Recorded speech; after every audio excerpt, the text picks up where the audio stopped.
Hi అండి. Welcome to నీరు vlogs. ఈరోజు కొంచెం డిఫరెంట్గా స్నాక్ ఐటమ్ అయితే చేశానండి. ఉంటుంది కదా స్పైరల్ పొటాటో అనేసి ఉంటుంది, ఇప్పుడు బాగా ట్రెండ్లో కూడా ఉంది. డీమార్ట్కి వెళ్ళినప్పుడు అప్పుడెప్పుడో తిన్నాను ఒకసారి. ఇంకా బాగుంది, టేస్ట్ అయితే బాగుంది, కానీ వాళ్ళు అదే ఆయిల్ వాడి వాడి వాడి ప్లస్ ఆయిల్ ఎక్కువగా ఉంది. బయట ఫుడ్ అంటే అంత హెల్తీ కాదు కదా, ఇంకా మళ్ళీ తినాలనిపించినా కూడా ఇంకా వెళ్ళలేదు అటువైపు. సో పిల్లలైతే అడిగారు, ఇంకా నేను ఇంట్లోనే ట్రై చేద్దామని చెప్పేసి నేను ఇంట్లోనే ట్రై చేశాను. వీడియో స్టార్ట్ చేసే ముందుగా నా ఛానల్ని కొత్తగా ఎవరైనా చూస్తుంటే ప్లీజ్ అండి లైక్ చేయండి, సబ్స్క్రైబ్ చేసుకోండి. మీ సపోర్ట్ నా ఛానల్కి చాలా అవసరం. ఇప్పటివరకు సబ్స్క్రైబ్ చేసుకున్న అందరికి కూడా ధన్యవాదాలు. ఇప్పుడు వచ్చేసి ప్రొసీజర్ అయితే స్టార్ట్ చేసేస్తున్నాను. నేను ఎలా చేశాను అనేది చూపిస్తున్నాను.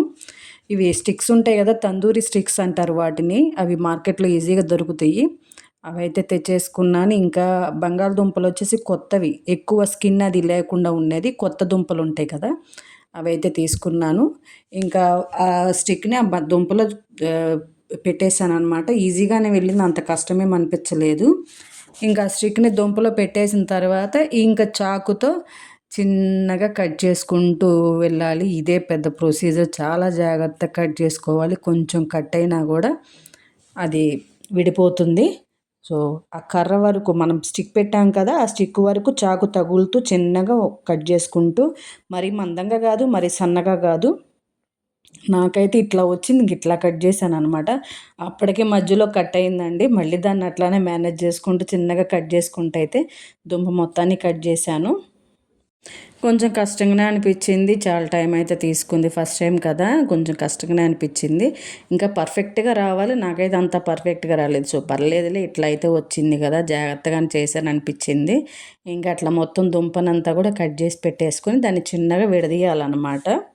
ఇదిగోండి ఇట్లా చేశాను. చిన్నగా దాన్ని గ్యాప్ ఇచ్చుకుంటా, గ్యాప్ మరి ఎక్కువ గ్యాప్ కాదు, కొంచెం చిన్న చిన్న గ్యాప్ ఇచ్చుకుంటా తీస్తే అది స్పైరల్ పొటాటో అయిపోతుంది. ఇక చూడండి, నేనైతే ఇట్లా చేశాను. కొంచెం మందంగానే కట్ చేశాను అనిపించింది, బట్ నాకు వచ్చింది ఇంతవరకే. కానీ ఇదంతా చాలా జాగ్రత్తగా స్లోగా చేయాల్సిన ప్రాసెస్ అండి. హడావుడిగా చేసామంటే అది కట్ అయిపోతుంది, మనకు కరెక్ట్గా అట్లా రాదు. ఇంకా మిగిలిన దుంపలను కూడా అట్లానే జాగ్రత్తగా కట్ చేసుకున్నాను. మీకైతే ఒకటి చూపిస్తున్నాను, మిగతా నాకైతే మొత్తం ఒక హాఫ్ అన్ అవర్ అయితే కూర్చున్నాను వాటిని ముందు పెట్టుకొని. అన్నిటినీ జాగ్రత్తగా కట్ చేసుకోవటం, వాటర్లో పెట్టడం, మళ్ళీ విడిగా పెడితే నల్లగా అయిపోతుంది కదా. సో జాగ్రత్తగా కట్ చేసుకొని పక్కన పెట్టేసి, ఇదిగోండి క్యారెట్ కూడా కట్ చేశాను. క్యారెట్ ఏంటంటే ఇంట్లో షుగర్ పేషెంట్లు ఉన్నారు, సో బంగాళదుంప తినకూడదు, అందుకని చెప్పేసి క్యారెట్తో అయితే ఇట్లా చేశాను. కానీ క్యారెట్ అయితే కొంచెం కష్టంగానే ఉంది, పుల్ల గట్టిగా ఉంటుంది కదా, పుల్ల ఇది చేయటము స్టిక్ పెట్టడం కూడా కొంచెం కష్టంగానే అనిపించింది. జాగ్రత్తగా పెట్టాను. సో క్యారెట్ని కూడా ఇట్లానే చేసేసి పక్కన పెట్టుకున్నాను. ఇదిగో చూడండి, క్యారెట్ని కూడా చేశాను. ఏదైతే లావు క్యారెట్లు అయితే ఇంకా బాగుండేదేమో, ఈ సన్నది వేసరికి అంత అనిపించదు. లావు కొంచెం కొంచెం లావుగా ఉండే క్యారెట్లు అయితే పర్ఫెక్ట్గా ఉండేది. ఇక చూడండి, కట్ చేసి అయితే పెట్టేశాను. ఇంకా దీనికి పేస్ట్ తయారు చేసుకోవాలి.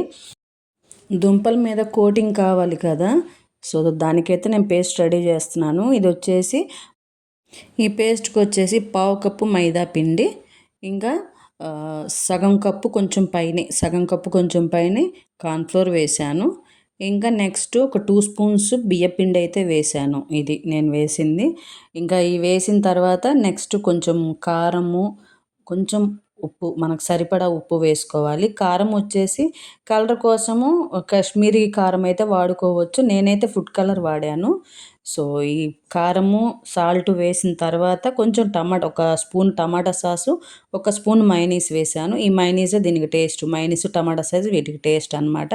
ఇంకా నేను ఫుడ్ కలర్ కూడా యూస్ చేశాను. సో ఫుడ్ కలర్ కాకపోయినా మామూలుగానే చేసుకోవచ్చు, లేకపోతే కాశ్మీరీ కారమైనా వేసుకోవచ్చు. ఇదిగోండి, ఈ మిశ్రమంతో బంగాళదుంపకి స్నానం అయితే చేపిస్తున్నాను చక్కగా. కానీ అయితే మాట వినట్లేదండి, అస్సలకి తిరిగిపోతూ ఉంది. సరే ఇంకా షేప్ ఎట్లా ఉంటే ఏముందిలే, మనకు తినడానికి పర్ఫెక్ట్గా ఉంటే చాలే అనిపించింది. సో అట్లానే ఇంకా మొత్తం తడిపేసాను. ఇంకా తర్వాత క్యారెట్ని కూడా అట్లానే పేస్ట్ అంతా పట్టించేసాను, దాన్ని కూడా శుభ్రంగా స్నానం చేయించేసి ఈలోపు ఆయిల్ పెట్టాను. ఆయిల్ కాగుతూ ఉంటుంది. నెక్స్ట్ దీనికి ఇట్లా మిశ్రమం పట్టించేస్తున్నాను.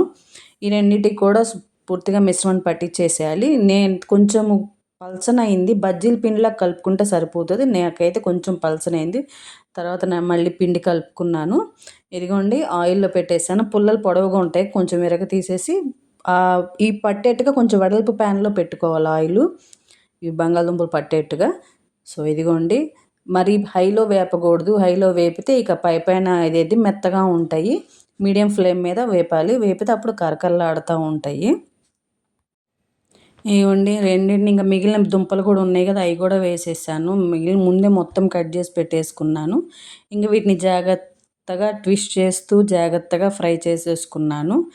అయితే ఈ మీడియం ఫ్లేమ్ మీదే వేపాను కదా, సో బాగున్నాయి. టేస్ట్ వైజ్ అయితే సూపర్ అండి. లుక్ వైజ్ అయితే కరెక్ట్గా వాళ్ళు చేసినట్టు పర్ఫెక్ట్గా అయితే రాలేదు, నాకు అర్థమైంది అది. కానీ టేస్ట్ వైజ్ అయితే అసలు చాలా బాగుంది. కరకరలాడిని కూడా, కొంచెం చల్లారిన తర్వాత కొంచెంసేపు ఆగిన తర్వాత తిన్నా కూడా కరకరలాడిని, బాగుంది.